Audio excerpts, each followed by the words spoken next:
இயேசுவின் வாழ்வே எங்கள் உடலில் வெளிப்படுமாறு நாங்கள் எங்கு சென்றாலும் அவருடைய சாவுக்குரிய துன்பங்களை எங்கள் உடலில் சுமந்து செல்கிறோம். 2 கொரிந்தியர் 4ஆம் அதிகாரம் 10ஆம் வசனம். இறை இயேசுவில் என் அன்பிற்கினியவர்களே, இன்று நாம் திருத்தூதரான புனித யாக்கோப்பு நினைவு விழாவினை கொண்டாடி மகிழ்கிறோம். இயேசு தாம் தேர்ந்து கொண்ட திருத்தூதர்களில் புனித யாக்கோப்பு தனித்துவம் மிக்கவர். இயேசுவோடு இருந்தவர். இயேசுவின் நற்செய்தியை பல இன்னல்களுக்கு மத்தியிலும் அதிகாரத்தோடு போதித்தவர். இறை பணியை இவ்வுலகில் தம் திருமடல்கள் வழியாக இவ்வுலகிற்கு உணர்த்தியவர்.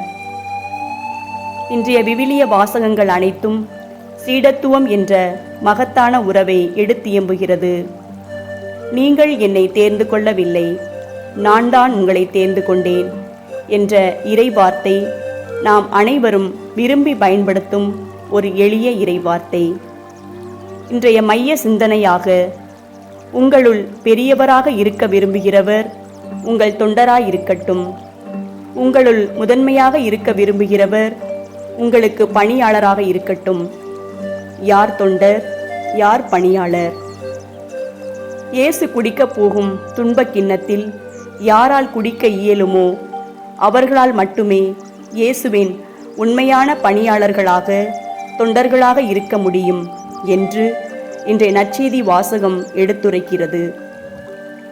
எத்தனையோ கிறிஸ்தவர்கள் இவ்வுலகில் வாழ்ந்தாலும் துறவிகளாகிய நாம் இயேசுவால் பெயர் சொல்லி அழைக்கப்பட்டவர்கள்.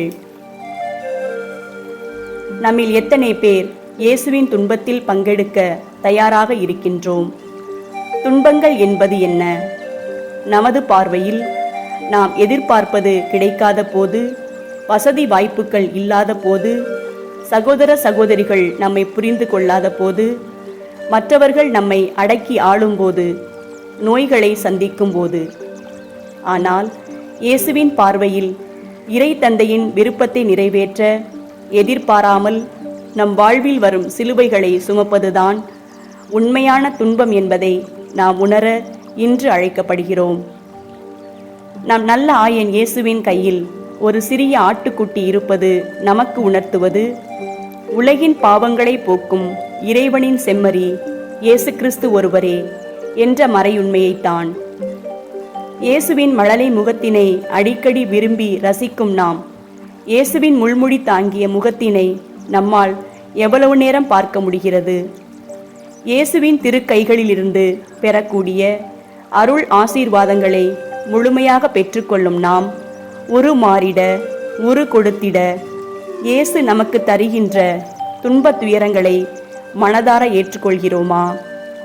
என் அன்பு சகோதரமே, இயேசுவின் தோற்ற மாற்ற நிகழ்விலும், இயேசு இரத்த வியர்வை சிந்திய போதும், இயேசுவின் உயிர்ப்பின் போது உடனிருந்தும், உயிர்ப்பிற்கு பின் இயேசுவை பற்றி துணிவுடன் அறிவித்த புனித யாக்கோப்பை போல நாமும் இயேசுவின் சீடர்களாக, சீடத்திகளாக வாழ தினமும் முயற்சி செய்வோம். இறையாசீர் என்றும் நம்மோடு தங்கட்டும். ஆமேன்.